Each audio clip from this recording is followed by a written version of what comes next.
কোনো রকম আটা ময়দা সুজি ছাড়াই শুধুমাত্র 1 কাপ ভাত দিয়ে আপনিও বানিয়ে নিতে পারেন হেলদি এবং টেস্টি নাস্তা রেসিপিটি, তাও কিন্তু নামমাত্র তেল দিয়ে। আজকে আমি আপনাদের সাথে শেয়ার করব 1 কাপ ভাত দিয়ে হেলদি এবং টেস্টি নাস্তা বা ব্রেকফাস্ট রেসিপি। আশা করি ভাত দিয়ে এই রেসিপিটা আপনাদের খুবই হেল্পফুল মনে হবে। তাহলে রেসিপিটা স্কিপ না করে সম্পূর্ণ দেখার অনুরোধ রইল। রেসিপিটি তৈরি করার জন্য 1 কাপ ভাত নিয়েছি। ভাতের যে ছোট ছোট দোলা পেকেছিল সেগুলোকে হাত দিয়ে নেড়ে চেড়ে আমি আলাদা করে নিয়েছি। এবারে একটা মিক্সিং জার নিয়েছি, জারের মধ্যে সম্পূর্ণ ভাতটা আমি দিয়ে নিচ্ছি। আমি এখানে কিন্তু 1 কাপ ভাত দিয়ে রেসিপিটা তৈরি করছি। দিয়ে দিলাম 1 কাপ পানি। পানি দিয়ে সুন্দরভাবে কিন্তু ব্লেন্ড করে নিতে হবে। আর দেখো মিহি পেস্ট একটা তৈরি হয়ে গেছে। এই পেস্টটাকে আমি এবারে ছেঁকে নেব। সেজন্য একটা বড় ছাঁকনি নিয়েছি। ছাঁকনির মধ্যে সম্পূর্ণ পেস্টটাই আমি নিয়ে নিলাম। এবারে আমি একটা চামচের সাহায্যে এভাবে নেড়ে চেড়ে পেস্টটাকে আমি ছেঁকে নেব। এই কাজটা কিন্তু অবশ্যই করে নেবেন, নাহলে যদি ছোট ছোট ভাতের দানা থাকে সেক্ষেত্রে কিন্তু রেসিপিটা তৈরি করতে অসুবিধা হবে। এভাবেই কিন্তু চামচ দিয়ে নেড়ে চেড়ে আমি সম্পূর্ণ পেস্টটাকে ছেঁকে নিয়েছি। আমার এই ভাত দিয়ে তৈরি রেসিপিটা আপনাদের যদি একটু হেল্পফুল হয় প্লিজ একটা লাইক দিয়ে দেবেন আর একটা কমেন্ট করে জানাবেন। আর প্রতিদিন নতুন নতুন রেসিপি পেতে চ্যানেলটাকে সাবস্ক্রাইব করে পাশে থাকা বেল আইকনটা ক্লিক করে নেবেন নতুন রেসিপির আপডেট সবার আগে পাওয়ার জন্য। দেখো আমি পেস্টটাকে নিয়ে নিয়েছি। এবারে আমি এখানে দিয়ে দিচ্ছি বড় চামচের 2 চা চামচ বা 2 হাতা চালের গুঁড়ো। আর দিয়ে দেব এখানে আমি 1/2 কাপ পানি। পানিটা দিয়ে ভালো করে মিশিয়ে নেব। প্রথমে আমি 1/2 কাপ পানি দিয়ে দিলাম, পরে প্রয়োজন হলে আমি আরও পানি অ্যাড করব। ভালো করে কিন্তু মিশিয়ে নিতে হবে যাতে কোনো রকম দোলা পেকে না থাকে। আর দেখো আমি স্মুথ করে একটা ব্যাটার তৈরি করে নিয়েছি, একটুও কিন্তু দোলা পেকে নেই। এখানে আমি আরও 2 টেবিল চামচের মতো পানি অ্যাড করলাম। ব্যাটারটা আমার কাছে অনেকটাই ঘন মনে হচ্ছে, সেজন্য কিন্তু আরও 2 টেবিল চামচের মতো পানি আমি অ্যাড করে নিলাম। পানিটা অ্যাড করে আবারও ভালো করে মিশিয়ে নিলাম। এবারে এখানে দিয়ে দেব পরিমাণ মতো নুন। আপনারা কিন্তু রেসিপিটা একটু স্কিপ করে দেখবেন না। স্কিপ করে দেখলে আমি যে যে উপকরণগুলো দিয়েছি সেগুলো কিন্তু স্কিপ হয়ে যাবে আর রেসিপিটা কিন্তু সুন্দরভাবে তৈরিও হবে না। এবারে আমি এখানে দিয়ে দিচ্ছি একটা ডিম। ডিমটাকে আমি একটা কাপের মধ্যে নিয়ে নিয়েছি। কাপের মধ্যে ভালো করে আগে ফাটিয়ে নিলাম। ডিমটাকে ভালো করে ফাটিয়ে নিয়ে এবারে ব্যাটারের মধ্যে সম্পূর্ণ ডিমটা দিয়ে নেব। আর ডিমটা অবশ্যই রুম টেম্পারেচারের ডিম নেবেন, ফ্রিজ থেকে বের করে সাথে সাথে নেবেন না, 30 মিনিট রেখে তারপরে ইউজ করবেন। দেখো সুন্দর কিন্তু একটা কালার আসবে ডিমটা দেওয়ার পরে। আর দেখো সুন্দর কিন্তু একটা কালারও চলে এসেছে। আমি স্মুথভাবে কিন্তু ব্যাটারটা তৈরিও হয়ে গেছে। এবারে আমি এখানে দিয়ে দেব 1 টেবিল চামচ সাদা তেল। অবশ্যই এখানে সাদা তেল দেবেন, সরিষার তেল একদম দেবেন না। আপনারা চাইলে এখানে বাটারও দিতে পারেন। এবারে তেলটা দিয়ে আরও 2-3 মিনিটের মতো তেলটাকে ভালো করে মিশিয়ে নেব। আমি 2 থেকে 3 মিনিটের মতো তেলটাকে ভালো করে মিশিয়ে নিয়েছি। এবারে একটা হাতা নিয়েছি, হাতার সাহায্যে দেখিয়ে দিচ্ছি ব্যাটারের ঘনত্বটা। দেখো উল্টো পাশে দেখো এভাবে দাগ কেটে দিলে কিন্তু ব্যাটারটা কিন্তু এদিকে চলে আসছে না। এরকম ঘনত্বের ব্যাটারটা তৈরি করে নিতে হবে, বেশি পাতলাও না আবার বেশি ঘনও না। ভাজার সময় যাতে প্যানে দেওয়ার সাথে সাথে ব্যাটারটা ছড়িয়ে যায়, হাতা দিয়ে ঘুরিয়ে দেওয়ার প্রয়োজন না হয়।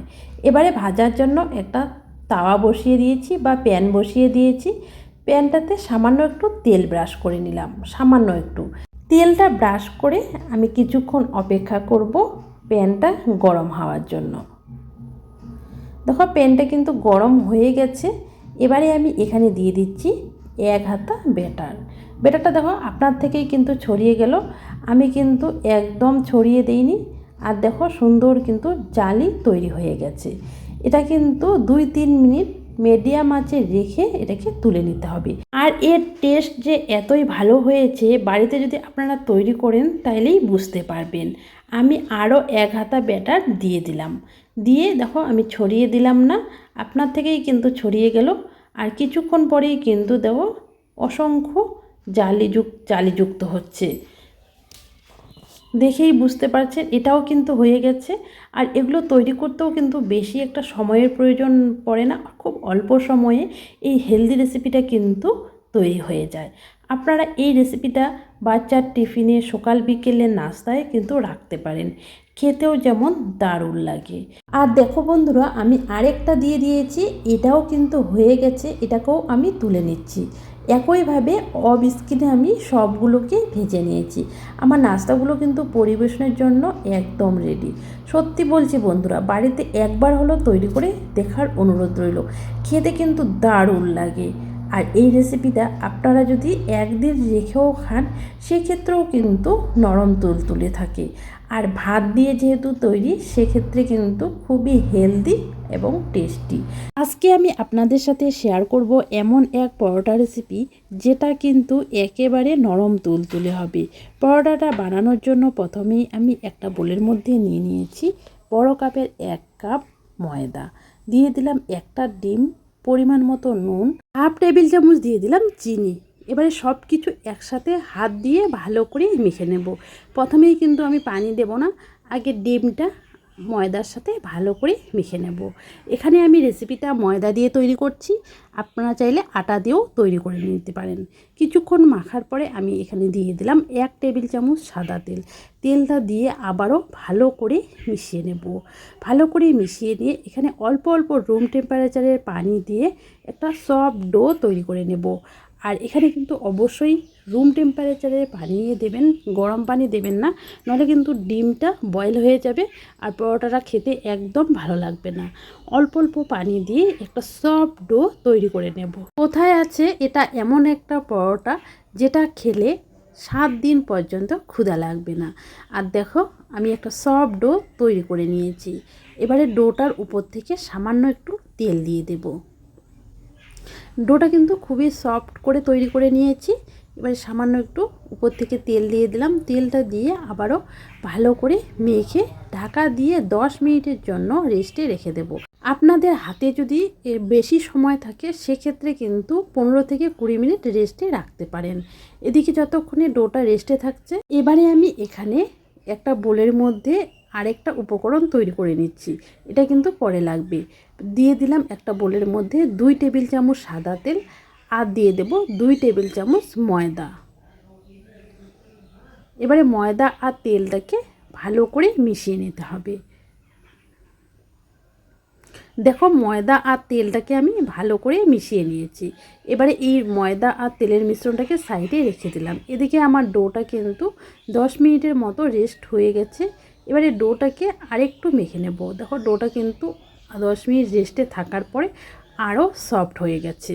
এবারে এই ডোটা থেকে আমি বড় বড় করে 3টা লেচি কেটে নেব। এবারে এখান থেকে একটা লেচি আমি রুটি বানা চাকলার উপর নিয়ে নিয়েছি, সামান্য একটু ময়দা ছড়িয়ে নিলাম উপর থেকে। এবারে বেলে নেব।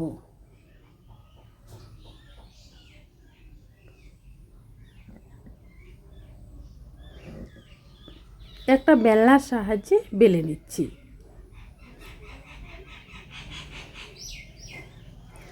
বেশি পাতলা করে বেলবো না, একটু মোটা করেই বেলে নেব।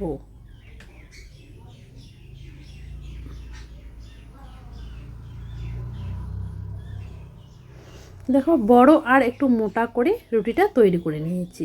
এবারে আমি তেল আর ময়দার যে মিশ্রণটা তৈরি করে রেখেছি, সেটা আমি 1 টেবিল চামচ দিয়ে দিলাম। এটাকে আমি সম্পূর্ণ রুটিটাতে ভালো করে লাগিয়ে নেব।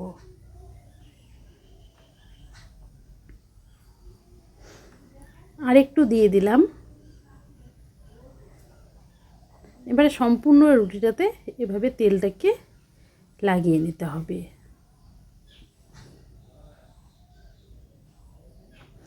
লাগিয়ে নিয়েছি। এবারে একটা ছুরির সাহায্যে এভাবে একটু কেটে নেব।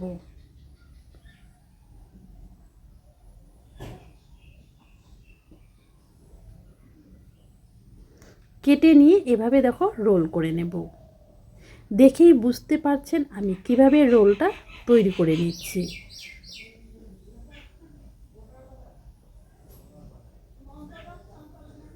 দেখো, রোল করে নিয়েছি। এবারে হাত দিয়ে এভাবে চাপ দিলেই কিন্তু সুন্দর একটা লেচি তৈরি হয়ে গেল। এই লেচিটাকে সাইডে রেখে দিচ্ছি, রেখে দিয়ে বাকি দুইটাকেও একইভাবে তৈরি করে নিচ্ছি। দেখো আরেকটা রুটি আমি বড় করে তৈরি করে নিয়েছি। আরে ময়দা আর তেলের মিশ্রণটা আমি দিয়ে দিলাম, দিয়ে ভালো করে হাত দিয়ে এভাবে লাগিয়ে নেব।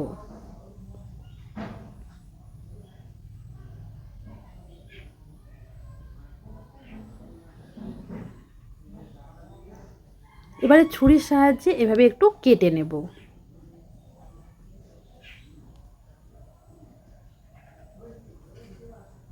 এবারে দেখো এভাবে রোল করে নিতে হবে। সুন্দরভাবে কিন্তু এভাবে রোল করে নিলে কিন্তু অসংখ্য লেয়ারযুক্ত একটা পরোটা তৈরি হয়ে যাবে। দেখো এবারে হাত দিয়ে এভাবে আলতো হাতে চাপ দিলেই কিন্তু সুন্দর একটা লেচি তৈরি হয়ে গেল। একইভাবে আমি বাকিটাকেও তৈরি করে নেব। আর দেখো আমি একইভাবে সবগুলোই তৈরি করে নিয়েছি। এবারে আমি এখান থেকে একটা লেচি নিয়ে নিচ্ছি রুটি বানা চাকলার উপর থেকে সামান্য একটু তেল দিয়ে দিলাম। এবারে একটা বেলনার সাহায্যে বেলে নেব। পরোটাটা কিন্তু বেশি পাতলা করে বেলবো না, একটু মোটা করেই বেলে নেব। আমার এই পরোটা রেসিপিটা আপনাদের যদি ভালো লাগে প্লিজ একটা লাইক দিয়ে কমেন্ট করে জানাবেন। আর প্রতিদিন নতুন নতুন রেসিপি পেতে চ্যানেলটাকে সাবস্ক্রাইব করে পাশে থাকা বেল আইকনটা ক্লিক করে নেবেন নতুন রেসিপির আপডেট সবার আগে পাওয়ার জন্য। দেখো আমি সুন্দরভাবে কিন্তু পরোটাটাকে বেলে নিয়েছি, আর একটু মোটা করেই কিন্তু বেলে নিয়েছি। এবারে আমি এই পরোটাটাকে ভেজে নেব। সুন্দরভাবে কিন্তু পরোটাটা তৈরি করে নিয়েছি। আমি একটা করে পরোটা তৈরি করব আর ভেজে নেব। ভাজার জন্য একটা তাওয়া বসিয়ে দিয়েছি। তাওয়ার মধ্যে দিয়ে দিলাম 1 টেবিল চামচ তেল। তেলটা দিয়ে আমি কিছুক্ষণ অপেক্ষা করার পরে পরোটাটা তেলের মধ্যে দিয়ে দিলাম। কিছুক্ষণ অপেক্ষা করার পরে উল্টিয়ে নিচ্ছি। আবারও কিছুক্ষণ অপেক্ষা করার পরে উল্টিয়ে নিলাম। এইভাবেই উল্টিয়ে পাল্টিয়ে একটু চেপে চেপে পরোটাটাকে ভেজে নিতে হবে। আর পরোটাটা কিন্তু খেতে দুর্দান্ত হয়। বাড়িতে একবার হলো তৈরি করে দেখার অনুরোধ রইল। দেখো আমি পরোটাটাকে কিন্তু এভাবে চেপে চেপে ভেজে নিচ্ছি। পাল্টিয়ে পরোটাটাকে সুন্দর একটা গোল্ডেন কালার করে ভেজে নিয়েছি। পরোটাটাকে এবারে তুলে নিলাম। আবারও 1 টেবিল চামচ তেল দিয়ে আরেকটা পরোটা দিয়ে দিলাম। কিছুক্ষণ অপেক্ষা করার পরে এই পরোটাটাকেও উল্টিয়ে নিলাম। এইভাবেই কিন্তু এই পরোটাটাকেও উল্টিয়ে পাল্টিয়ে ভেজে নেব। আরও 1 টেবিল চামচের মতো তেল দিয়ে দিলাম। আবারও উল্টিয়ে নিচ্ছি। দেখো এই পরোটাও কিন্তু সুন্দর একটা কালার চলে এসেছে। এই পরোটাটাকেও তুলে নিলাম। আর দেখো পরোটাগুলো পরিবেশনের জন্য কিন্তু একদম রেডি। এই পরোটাটা তৈরি করে আপনারা কিন্তু শুধু মুখেও খেতে পারেন, আবার আলুর দমের সাথেও কিন্তু খেতে পারেন। খেতে কিন্তু দারুণ লাগে। দেখো আমি একটা পরোটা এভাবে একটু চেপে চেপে নিয়ে দেখিয়ে দিচ্ছি কতটা লেয়ারযুক্ত হয়েছে। আর দেখো কতগুলো লেয়ার হয়েছে পরোটাটাতে, দেখেই বুঝতে পারছেন। বাড়িতে একবার হলো এইভাবে একবার পরোটা তৈরি করে দেখার অনুরোধ রইল। রেসিপিটি যদি আপনাদের একটুও ভালো লেগে থাকে তাহলে প্লিজ একটা লাইক দিয়ে কমেন্ট করে জানাবেন। আপনাদের একটা লাইক ও কমেন্ট আমাকে অনেক বেশি উৎসাহ দেয় পরবর্তী রেসিপি তৈরি করতে। আপনারা যারা এই রেসিপিটা ধৈর্য সহকারে দেখেছেন তাদেরকে অসংখ্য অসংখ্য ধন্যবাদ। আজকের মতো এখানেই বিদায় নেব। বাই বাই বন্ধুরা।